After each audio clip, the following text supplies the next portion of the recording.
Hey folks, how's it going? It's time to wrap up this brew in the Apollo Snub Nose.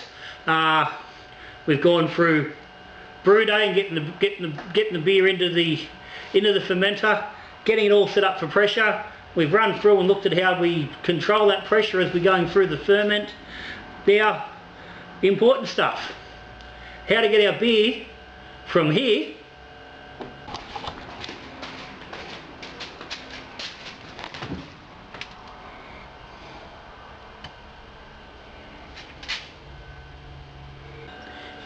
into here,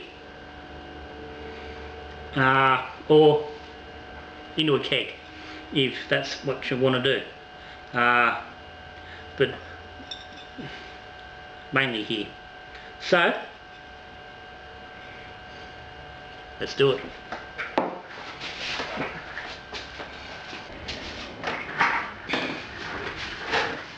Rightio, I've moved the fermenter from the fridge over here next to the table. Now that's been cold crashing now for 3 days. We had a nice run through on the ferment. Quickly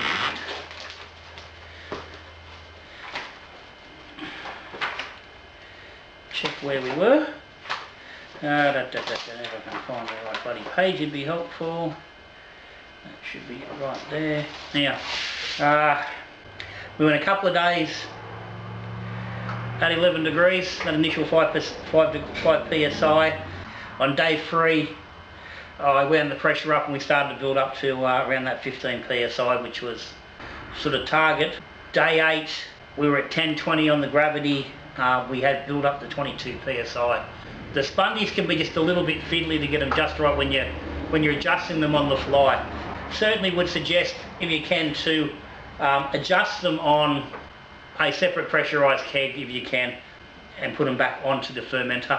But if you can't, you just need to keep a bit of an eye on them. I wasn't too worried about it pushing because we're testing that sort of, just see how they go. But yeah, that's an issue you can have with wall spunding valves. They can be a little bit hard just to set just right. That's all good. So day 8 we raised to 18. On day 13 we're sitting on 10-12 and dropped it there at that point into a cold crash. And at that point it was sitting on 12. I adjusted back on day 8. I tried to get back to 15. It actually dropped down to about 12. That's not too much of a problem. I don't know if that's going to be quite enough gas for me to bottle with, but I'll show you how we get around that. So it's been now cold crashing for 3 days. We'll get a gravity on it shortly, but anyway, so that's where the ferment ran through. So now we're bottling. Now there's a few different options for bottling under pressure. You can use counter pressure bottle fillers, you can use carbonation caps. There's several different ways. This is the way that I use. I like it. It's fairly easy. Well, it is easy, which is why I like it. I've seen counter pressure fillers and they can be a little bit of a muck around, but I've found this system works really well. So I've showed it before, but we'll show it again. Just a bottle filler. Now, all this runs is a line for our beer running from our fermenter, and a gas line which runs 2 ways. So what we do with this, we connect the gas, which has got a splitter. So one goes onto our gas bottle, and this is where pushing fittings come in really handy. That just pops in fairly simple, and then that goes onto our gas post. Now that was reading about 2.5 psi. So this beer has apparently soaked up a lot of CO2 out of the headspace of the fermenter and pulled it into the beer. So what I want to do is I want to get just a little bit of pressure in this line onto the gas. We've got gas going that way, which is which is certainly preferred, and that's sitting about 4 psi. So we'll leave that there at the moment. I might change that, but maybe not. We get the beer gun, we get the beer outline, and we pop that onto the beer post. Alright, and we are ready to start filling. So first thing I need to do is clear our line. This has got sanitizer in it from last time I used it, and just run it till we get our fresh beer through. Make sure she's run through, all good. Now, haven't done this, and we'll do this while I'm thinking about it.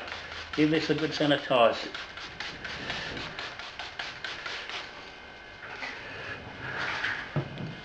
Righto. So, we will take a gravity sample. First thing. And what this does a couple of things. One, it gives us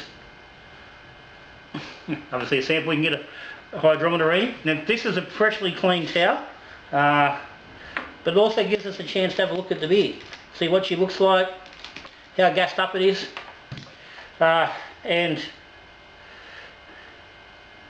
she's looking pretty good. She's got good gas. Because what you need to do now is determine whether you need to put more, or whether you need to put any sort of sugar into your bottles. And the other thing I do, well, at this point,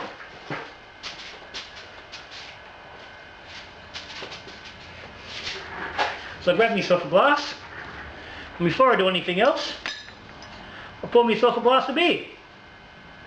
Because who wants to fill beer and not have a beer to drink at the same time? And she's not looking like they have a lot of head on there. And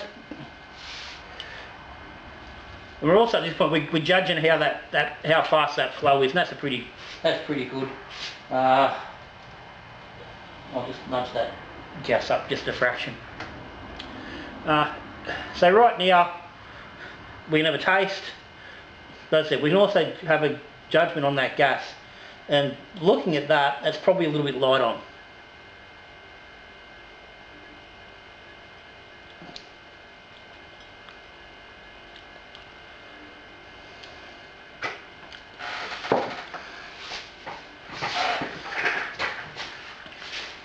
Yeah, I could do it. Gonna do a little bit more gas, so got myself some decks here. Let me bottle scoop, and I'll just add a little bit of dextrose to each bottle before I fill it up. Yeah, doesn't need much, just a little bit. So, and I'm just going to sort of take a little bit of a, just going to be a little bit of a guess on what I'm going to use. Going up, but I'll probably go about, looking for about a third of what I'd normally use. So about a third of a scoop into the bottle there. And I'll do that with each bottle as I go. Ideally you put these bottles into the freezer if you can, or in the fridge. Get them cold. The colder they are, the less gas you're going to gas off as you're filling, which makes it easier to actually fill the bottle. This batch isn't quite that fussy, so it shouldn't be too much of an issue.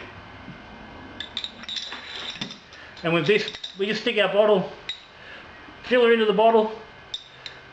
We've got a gas bleeder valve there. I don't know if you can hear that, but you pull that and that feeds your CO2.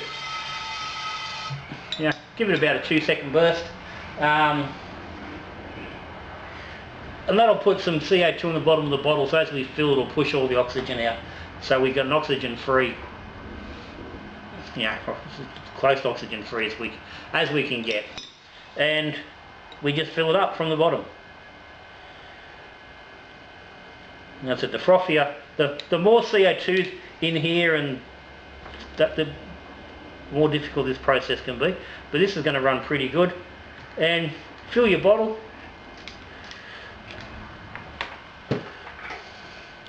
And if you get your caps before you start, you can have one to put on straight away, because that's ideal, to try and cap that while that CO2 is still bleeding off. And I said, there's a bit there, so I think that CO level is going to be fine. I'm just going to grab some caps.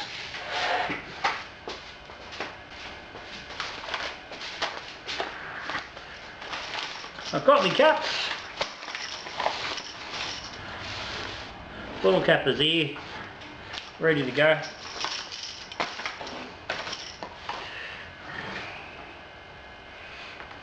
So what I'm going to do, just give that a hit of gas just to make sure it got out of there. And cap straight on. And she's done. Bottle of beer, carbonated. Yeah. Apart from that little bit, having that little bit of sugar, most of the time you're going to get ready to go beer. But of course, it's still green. Yeah. I've just poured a beer. Yeah.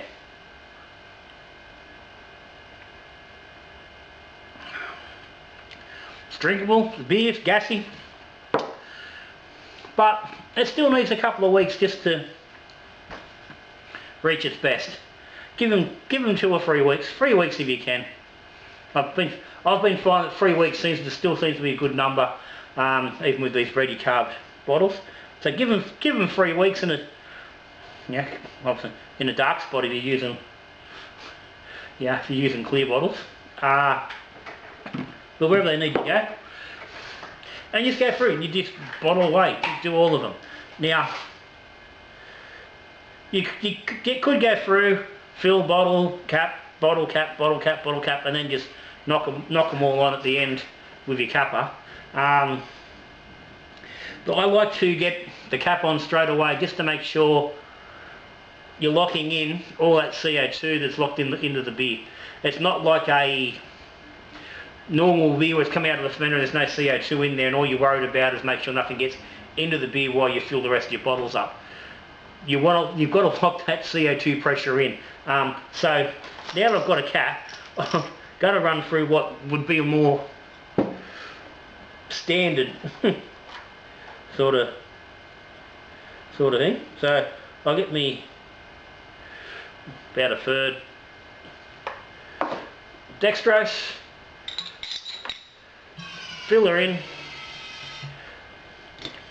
2 seconds of CO2 blast in the bottom, and away we go. Now, the more pressure you've got pushing into your fermenter, the quicker this is going to go, so you might need to adjust depending on just how gassy each individual beer is. The idea is get that beer right to the top.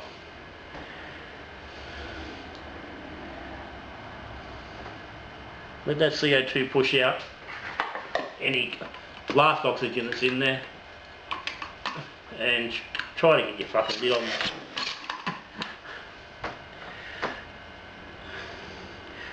The idea is, if you can, is to what's called cap on foam, where that bottle will be full of foam when you put the cap on it.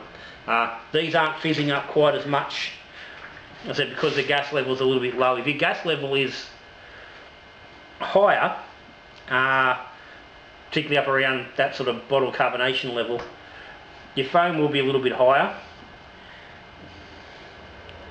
Yeah, I'll go off third one, see if we can get a good foam on one.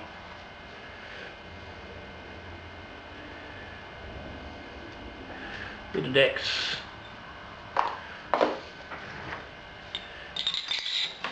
Gas. Pull away. Now, sometimes you'll have to, there will be more foam here if this beer is a little bit higher carb. But you see that we're getting a nice foam there. There's not really enough CO2 quite to do it. Yeah, doesn't want to. But you get the idea. Right. I'm fucking having a shocker with the cats. Bloody hell. Absolute shocker. Yeah, me should go back and edit all that out and just do one perfect bottle, eh? But doesn't. As with all things brewing, doesn't always go 100% smoothly. You roll with what you got.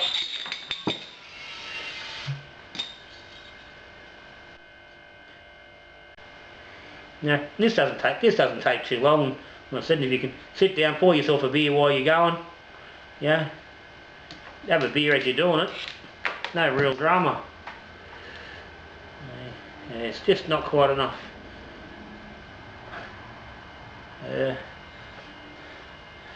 That one's pushed right to the top. Lovely. Keep him on. I don't even know if you guys can see this capper on the screen. Bang. There you go. Perfect bottle. Yeah. It's all good. I'll edit that out. So the only one you'll see is this one. So it just looks like it just went completely, perfectly from day dot. Like I said, it's not a difficult process. Can take you just a couple of goes just to get it right and to work out exactly where your pressures need to be and stuff. But I said, not easy. Now, if you want to go to kegs, basically the same setup. You run your pressure from your gas bottle directly into your gas post. You run your keg, your beer out, into your keg, beer in. Make sure your keg's purged before you start. Turn your gas on. As soon as you feed gas into this fermenter, it's going to want to transfer into that keg, as long as your keg's at a lower pressure. So if you can purge your keg at about 3 or 4 psi, which will probably take you about, I reckon you probably need to run your gas for maybe 30 or 40 seconds at that sort of level with the PRV open the whole time to get sort of a good purge. And then you can put your pressure into the fermenter at about 5 or 6 psi. You're gonna have lower pressure in that fermenter, and so as soon as you put your gas onto your fermenter, it's gonna push into your keg. As it fills, just keep pulling your PRV, releasing the gas build up in the keg, and before you know it, your keg's full. Stick it in your beer fridge, give it 2 weeks. Bob's your uncle. You're drinking fresh, beautiful beer. Again, you can drink straight away up front, but going to depend on the beer you're actually brewing. This is a lager. It's going to benefit from a couple of weeks. If you're brewing just like a pale ale or a mildly hoppy beer, you can probably start drinking straight away if you want. But again, it will improve, with a little bit of time.